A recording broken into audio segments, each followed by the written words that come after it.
going live in three, two, and one. Good morning. Welcome to this July 4th weekend workshop. I know lots of people are traveling to be with family as we come out of COVID lockdowns. A big opportunity for us to reconnect. We're going to really talk today about freedom and bravery, which is at the core of our independent architecture and the declarations. So my name is Charles Sine.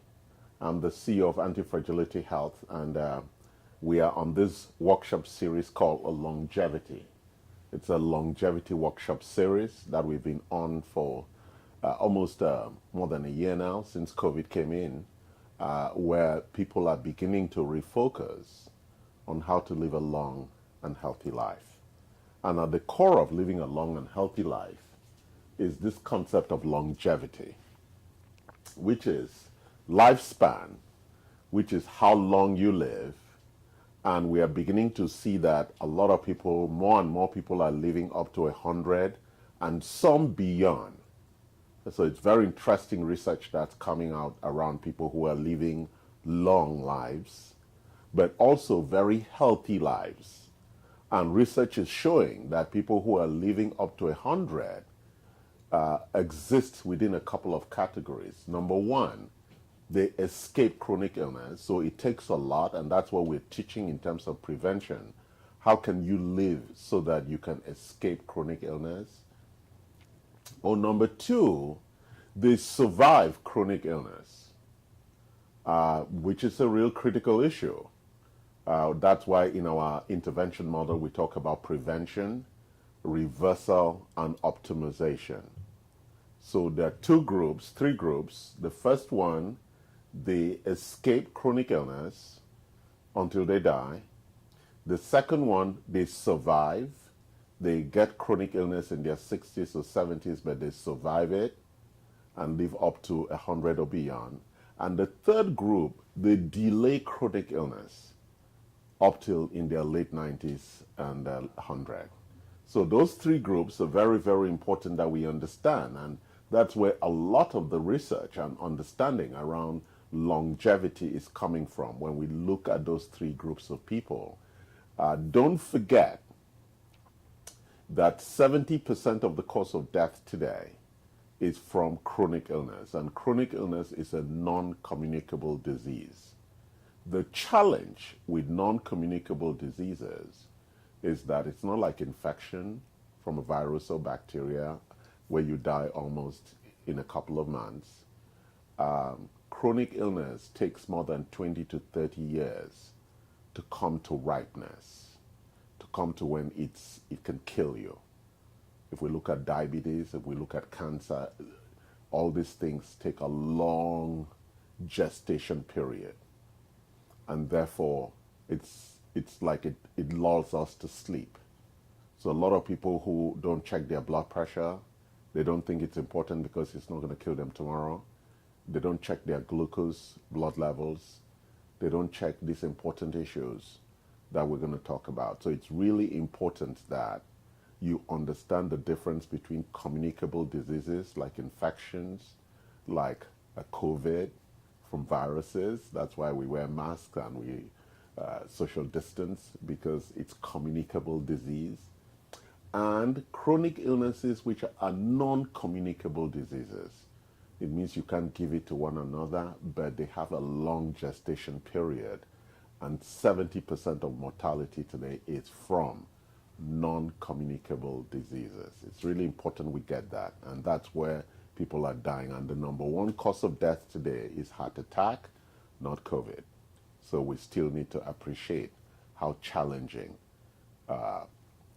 cardiometabolic health is. So let's look at this.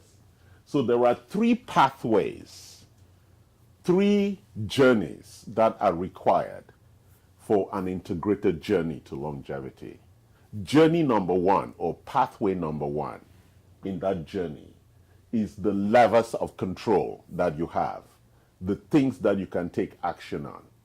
It's really important you understand these things. We've been talking about them a lot. There are 9 of them.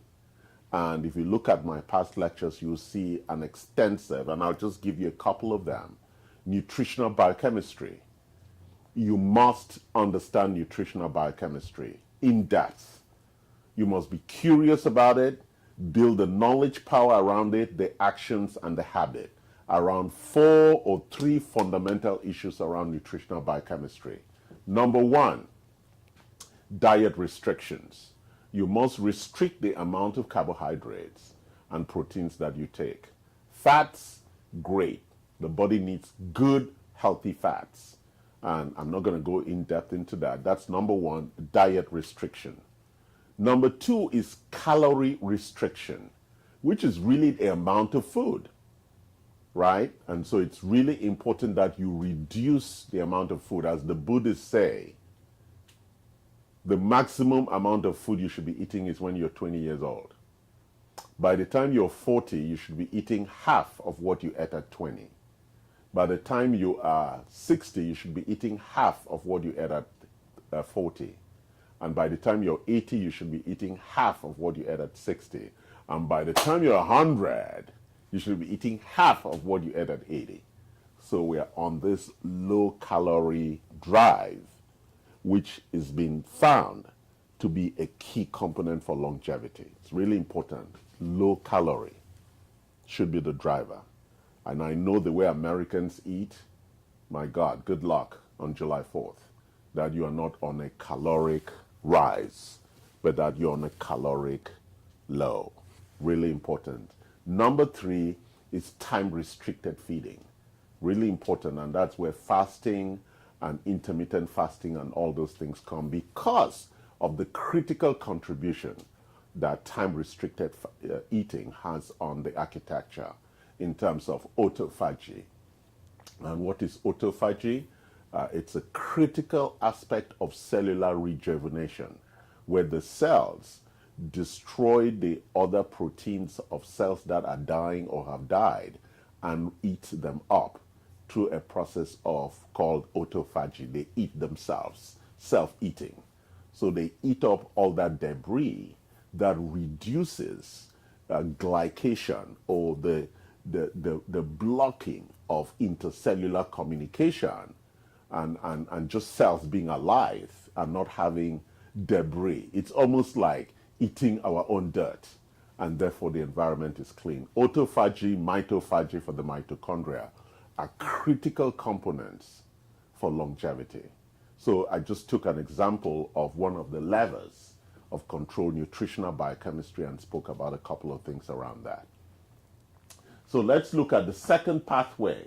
We call those the signals of imbalance. Really critical that you develop the curiosity, the knowledge, the action, and the habits around understanding how these signals show up. They're grouped in 10 areas, and I've run workshops around that. Last week, actually, we explored one of them, which was our immune system and some of the signals, right? There are strong and there are weak signals. As I was talking about last week, oxidative stress, inflammation, obesity, these are things that distract and reduce our immune potency. And when immune potency is reduced or downregulated, then our bodies are open for invasion and attack. And therefore, it's really important that we understand the signals. There are strong signals and there are weak signals. And typically, how do we get these signals? We have today very advanced measurement systems in terms of diagnostics, labs, imaging systems, tracking systems, wearables. We have a lot of this health data, the way we are tracking heart rate, blood pressure, all of that. And if there's an imbalance, we know, right? Why is my blood pressure going up every time I see Mike, right? Or why does my blood pressure drop whenever I go to sleep? You want to understand what's really going on and therefore get the proper advice. Also, one of the challenges we have with signals is that a lot of the published signals is public population signal. So when people say the standard blood pressure is 120/80, which is the systolic over the diastolic, that is a population mean. For most people who don't understand statistics, a population mean means that we've brought together a lot of people together who have separate data, and we have calculated the average. That gives us the population mean. The population mean doesn't mean everybody has to be at that. The population mean means that we have just achieved the average. So there are some people at lower levels of blood pressure who are fine. And there are some people at higher levels of blood pressure who are fine. So the mean does not mean everybody has to be at the mean. The mean allows us to define a frame of reference that everyone can then start working on. It's a starting point. And over time, you then determine what your signal is that is particularly and works for you. It's really important that we understand that. And so most lab results are using population mean data, and people get confused. Oh, my doctor said I was fine. No, we need to take several measures to really determine what is fine for you. Don't forget the difference between the individual statistic and the population statistic. I know most people have not done statistics at that level, and therefore this can be confusing. So when we look at signals, and that is why this area is very dangerous and very challenging. In our clinic here, we focus a lot on these signals of imbalance. Understanding your clinical biomarkers and imbalances is a critical support requirement to pathway 1, to the levers of control. You need to know that the actions you're taking are impacting the signals. That's why the signals are there. If not, how can you know whether what you're doing under the levers of control is taking you forward or backwards, up-regulating or down-regulating at the epigenetic or genetic level? It's really important that you understand that. And finally, what you're going to need for the journey, it's almost a spiritual thing. And that's what we're going to talk about today, some aspects, as we talk about the land of the free and the home of the brave. Mindset, the mindset that's required for this journey. So I'm going to pause a bit while you digest and consume some of this stuff as we move to the core topic for today, the July 4th weekend. I was going to continue with some of the clinical imbalances and signals today, but I thought it's July 4th, a very pertinent moment, especially as we're coming out of COVID, to have a deep appreciation for these keywords, the land of the free and the home of the brave. So let's talk about what is freedom.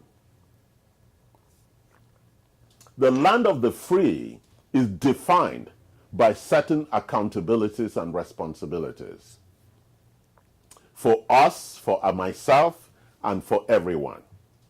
That's what defines freedom.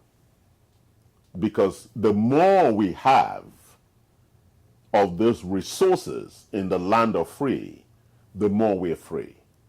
We're free to then act. And that's where bravery comes in. So let's start with freedom. What is constrained in the land of freedom are 5 key resources that are critical at an individual and community level for us to own. Number 1 is health. A sick nation cannot be free. It's very clear. So nobody can be free if you're sick. And therefore, your health is a critical ingredient for freedom. Second, knowledge. A stupid nation dies. Even the Bible talks about my people die for the lack of knowledge. A stupid and careless and lazy nation when it comes to knowledge, and I need to be really clear what we mean by knowledge. Not information, not data, but knowledge, because in the maturity or hierarchy, we come from data to information to knowledge, and knowledge lives in that very, very complex area with wisdom, where it's practical information that's been shown to work and produce specific outcomes. That's knowledge. It's really critical we understand that. It's not just opinions or ideas. Knowledge requires confirmatory outcomes in terms of its application. Very important we understand that. I know that in a culture where there's deep laziness and weakness, most people think their ideas and opinions is knowledge. It is not.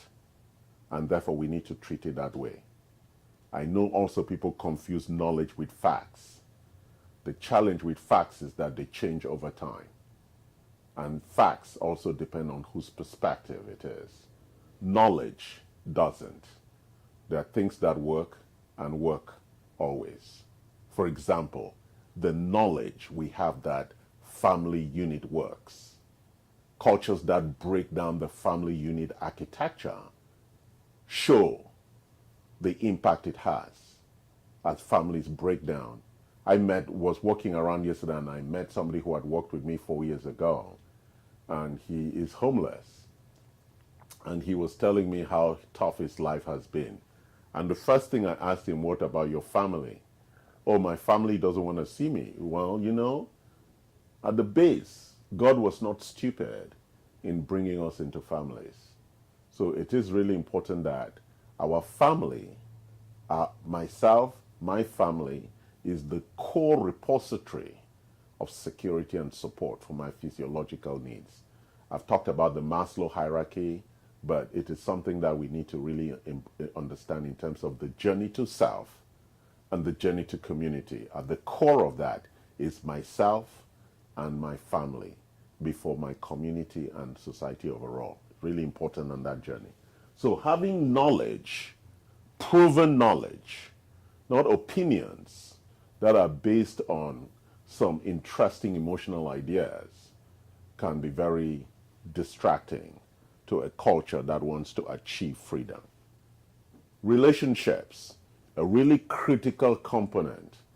We are social animals, and therefore we need to build the skills that allow us to live in harmony and peace. And therefore, a lot of the challenges and weaknesses that drive conflict emanate from low self-esteem, lazy people with deep sense of arrogance and ignorance that cause a lot of disturbance in the relationship ecosystem. It is really important that we be careful with the spoken word, that we don't mince on what is true and knowledge that is critical to move forward. If we continue to stroke ignorance and laziness, we will end up with lousy relationships where we tolerate people who are not contributing their fair share as we pursue the objective of achieving freedom. It's really important that we understand that relationships require a give and take, not just taking, but also giving, so that we can create an ecosystem that's balanced and that's harmonious for all of us. Time. We live in a culture where people misuse and waste time on a lot of stupid and silly things. We need to start using the time we've been given effectively and efficiently.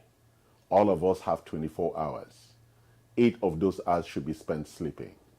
So if you're not sleeping for 8 hours, that's your problem. You need to solve it. It's really critical. For you to be free, you need to sleep for 8 hours so that you're healthy to use the rest of the 16 hours appropriately. So if you're not sleeping well and wasting that time or sleeping too much, then freedom will elude you. And therefore, you will not be able to make the contributions for which you've been blessed and endowed by the Almighty Creator Himself. Finally, the one that we kill ourselves over, money, right? If you don't have money in America today, you're dead. And therefore, all of us have got on this journey of acquiring money with the understanding, not correct, that if you have money, then you'll have these other things. In some ways correct, because if you don't have money, you might not be able to have health. And if you don't have money, you might not be able to have knowledge. And if you don't have money, you cannot have some good relationships. And if you don't have money, you cannot use time. So in a way, yes, we're right.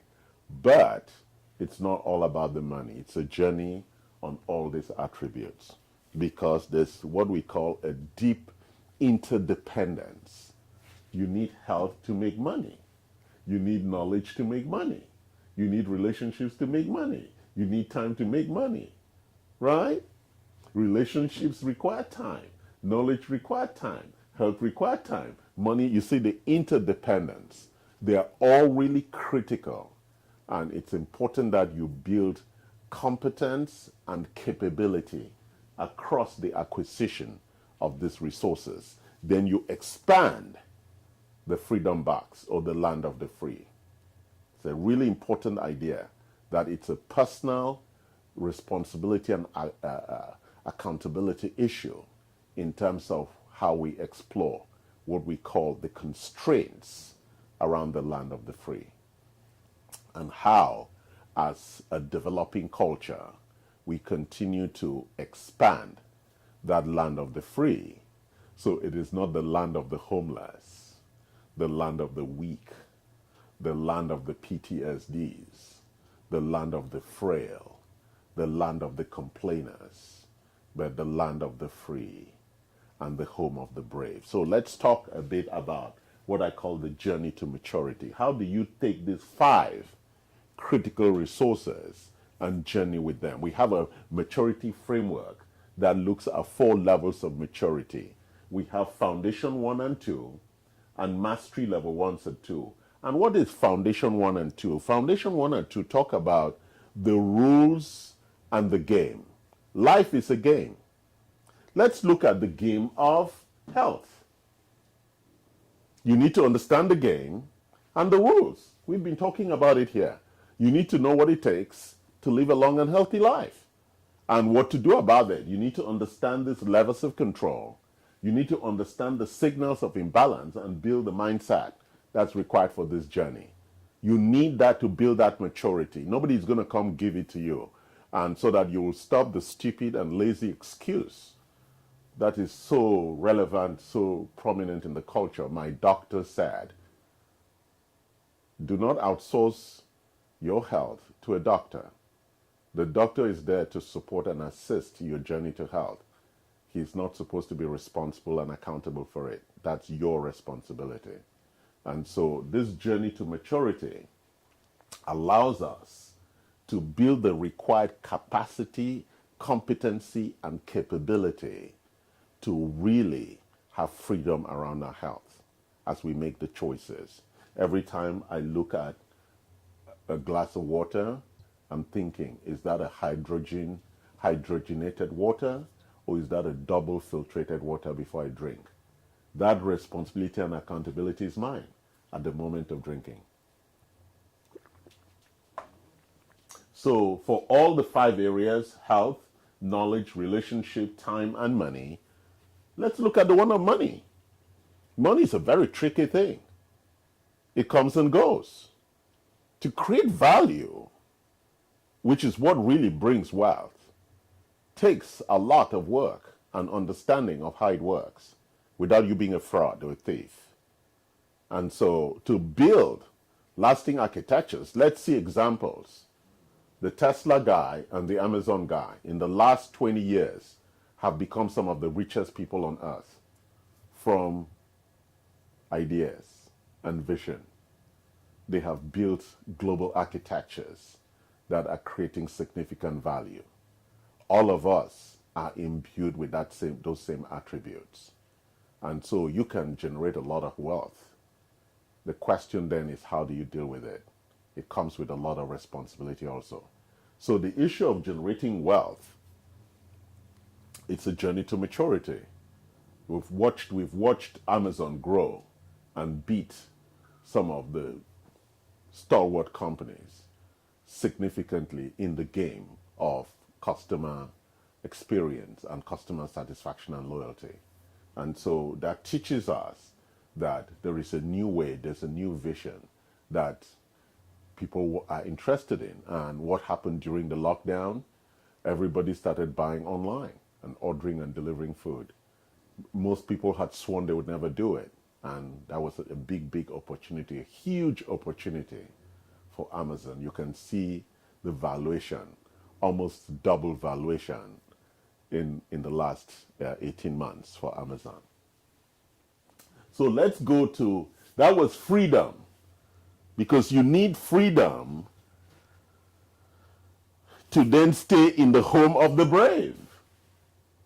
You need freedom to stay in the home of the brave. But what does bravery require? You have to live an extraordinary life. You have to redefine what is possible. So, and there are two things we're going to explore around that. Number one, in living in the home of the brave, is self-expression. Self-expression talks about the ability to express ideas and thinking that calls for alignment, cooperation, and partnership. We need to build, right, to express ideas and thinking that calls for these things. Second, we need to build projects that demonstrate vision, passion, and commitment to freedom. We need to share powerfully, which is what I do on my videos every week. We need to share powerfully, because this requires power and expression, so that others can learn. And then finally, we need to empower others so they can step into their own self-expression. God gave us, all of us, a gift. And that gift is for us to come and express so we can enhance humanity. We all have the gift. And we suffer for the lack of expression of that gift.